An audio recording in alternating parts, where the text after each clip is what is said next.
Well, good morning, everyone. I just wanted to stop in and give you guys a quick message because I'm so thrilled that so many of you are interested in electronics and want to learn. I feel like that's a very positive thing, but I just wanted to mention a couple things. One thing is to embrace the journey that you're on and to embrace the fact maybe that you don't know as much as you'd like to know. So, I don't know if I've mentioned in previous videos, I think I have, and my other channels are listed. Uh, but my background is not just in music or electronics. I'm basically an academic, right? I'm working towards my PhD. I'm working on my second bachelor's degree. Um, and I have a master's as well. Mostly all that is in the humanities. So spend a lot of time on academic discourse and the acquisition and construction of knowledge. Um, so in and outside of technical matters. And I think one thing that really constitutes a learner, someone that wants to learn, is the curiosity and the ambition and the motivation to do so, taking the initiative. So what I want to say is, don't downplay that. I know there's some people that have reached out that are maybe insecure about their lack of knowledge, but you just wanting to learn is what's going to set you apart. It's what sets you apart already. You have to think that out of wherever you're at in the world, the assortment of people that are around you, a very small percentage of them are going out of their way to learn something that they're curious about. A very small portion of them are going out of their way to try to excel at something that they've always wanted to learn, but didn't have the time or didn't know how to approach it. So whatever stage you're at in your journey, and your journey of knowledge acquisition, right? Your journey of learning something new or different. Embrace the fact that you're taking the steps, and just taking the steps and having that kind of attitude that you already have is the attitude that it's going to get you. I'm not going to say even where you want to be, but it's going to get you farther than you'd imagine.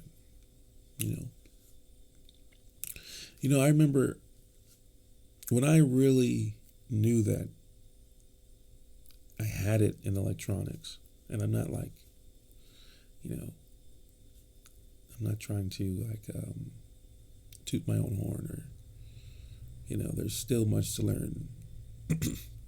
But when I knew I had it in electronics, I mean, in the sense of pertaining to the kind of electronics that I did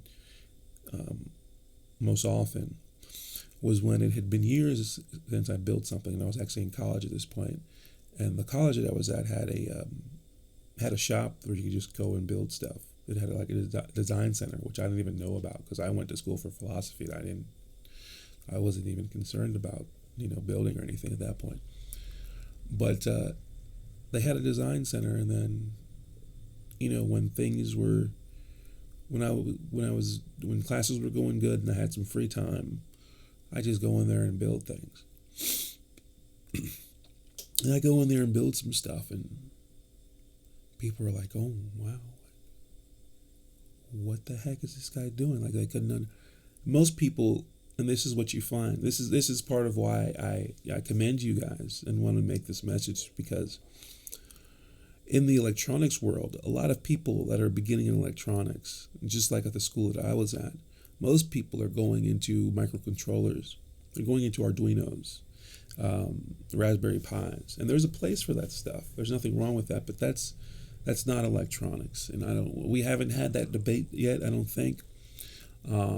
But you can find that debate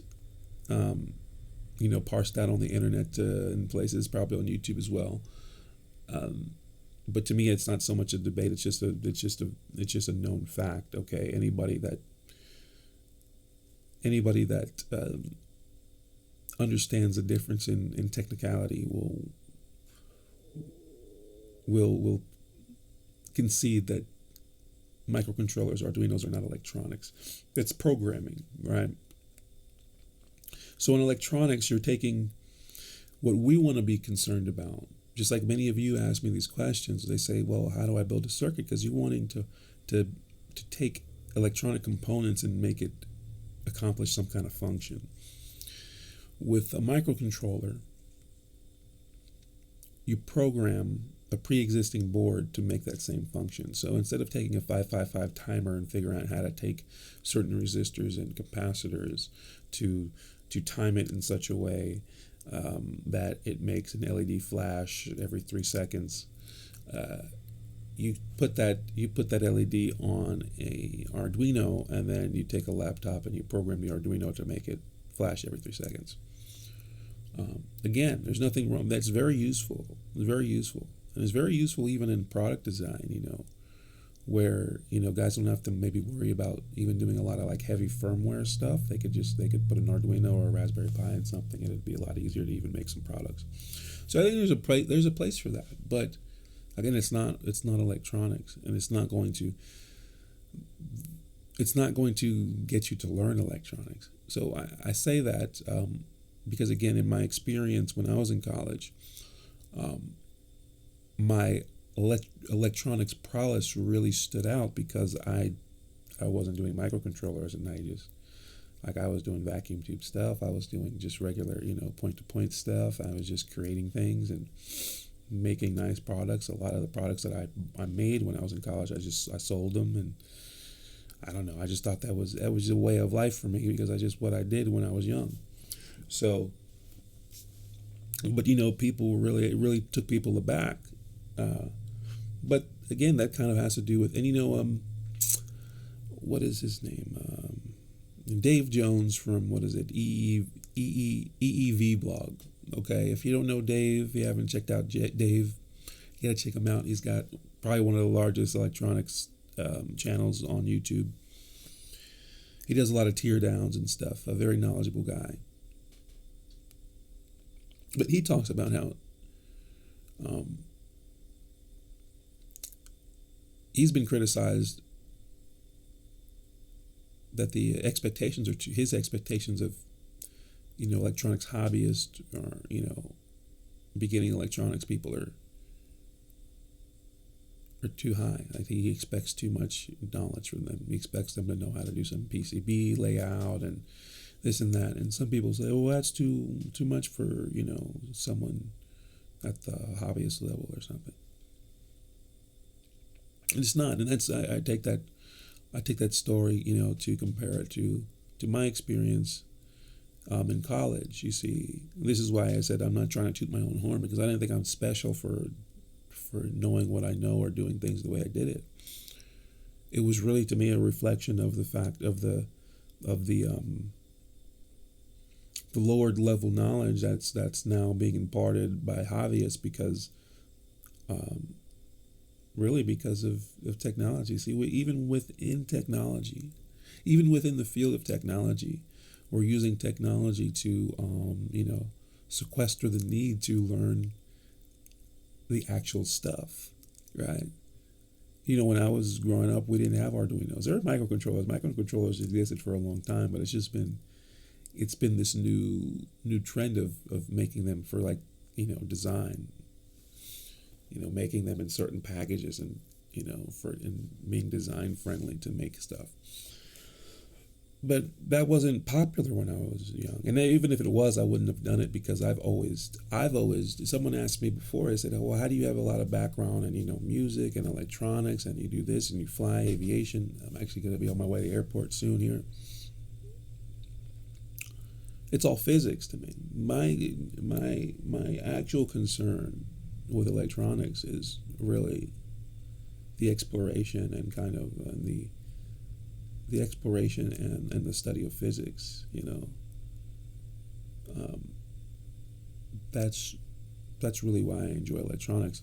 But when you get on the programming side, when you get on the side of, the Arduinos and stuff, you're not doing physics anymore. You're doing computer science.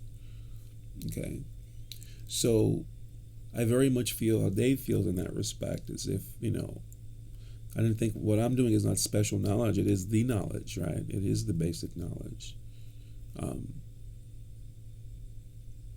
Someone told me that, in regards to music. In regards to music, sometimes you find that with musicians, that they'll think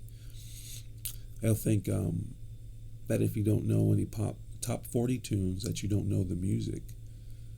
But you'll have someone who's classically trained, or someone who knows the anatomy and structure of every form and genre, so that they can play in every style. That's the music. The music is form. The music is chord progressions and harmonies and scales, and understanding how to put that together. It's rhythms. It's reading. Music isn't what's popular today. The music is the science of form, essentially. Right? And knowing how that stuff is constructed, then you can play anything. It's the same thing with electronics. If you really want to know, then you get into understanding the form, the theory, and the components. But all that aside, my main message for you today is to embrace where you're at, and embrace the uniqueness of your curiosity. Although I did touch on many other things throughout this, what I wanted to be a short talk, I just wanted to say one more thing that I wanted to make the focal point of this talk is bringing into the conversation a very famous mathematician called Ramanujan. Now, some people have asked me about mathematics here, and I actually will make a video later having to do with calculus and Ohm's law, which will be kind of cool. It was just a problem that came up when I was doing some homework, and I thought this would be cool to share. So, Ramanujan was a self-taught mathematician. And he taught himself from one basic book. Maybe one day we'll review that book. But he's like, I don't know what Buddha is to Buddhism, Ramanujan is to mathematics in a certain sense, right? He's a very well-respected individual. He's kind of, a part of the mathematics folklore, Ramanujan. But not because he went to MIT or Harvard, not because he went to Stanford, not because he went to Caltech or something like that. Because he taught himself mathematics at a very high level. And he was able to make a contribution to mathematics at a very high level. So my point here is that we don't know what's going to come of any of you individuals. And sometimes it's easy to play down yourself when you're self-taught, or you don't have some kind of certification, or you didn't go to some big name school, but you're probably not interested in that. I know I wasn't interested in that. I love education, but I've always chosen the academic institutions that I'd be a part of based on, curriculum and programs, not necessarily the name or clout behind the school. But it's not important. That's not really what's going to dictate who you are and what you learn and what you're going to do. What dictates who you are, what you're going to learn, and what you're going to do is you. And you don't know. I don't know. And this is why I want to be so aggressive about giving you guys knowledge about electronics and other things. Electronics, engineering, mathematics, music, life, whatever it is. Because if you all are hungry, it's not common to find people that are really hungry for knowledge and want to know. There's people beating down my YouTube door every day to learn more, which I love, and I'm very appreciative of, because this is not, it's not normal. It's not every day. Most people don't want to learn. Most people aren't about self-improvement. And most people don't want to learn something that's technical and hard. And most people don't have the humility to say, like, I don't know something, and want to embark on a journey to find out, and then ask somebody else nonetheless. You see, this is my point. See, you're already you're showing so many signs of growth and creativity and ambition, but don't lose sight of that, and embrace that, like Ramanujan did. He was just curious, and he wanted to learn something, but he ended up becoming a major figure in a certain field because of it, and nobody can take that away from him, right? Nobody can. It's a very unique thing that he did. It's a very unique thing that you're doing, and embrace it, and this is something I've also been seeing in my own life, is that don't maybe let the other aspects of electronics bring you down. What I mean by that is, not everything that you make has to be a product. You don't have to sell everything you make. Not everything that you build has to be there. There doesn't have to be a business around it. It doesn't have to be a business model. Just follow your curiosity. Develop what you want to develop. Learn what you want to learn, and see where it takes you. I mean, at the least, you'll one day be able to then impart your knowledge on somebody else, and for that, it'll be worth it. I appreciate you watching. I'll see you guys soon.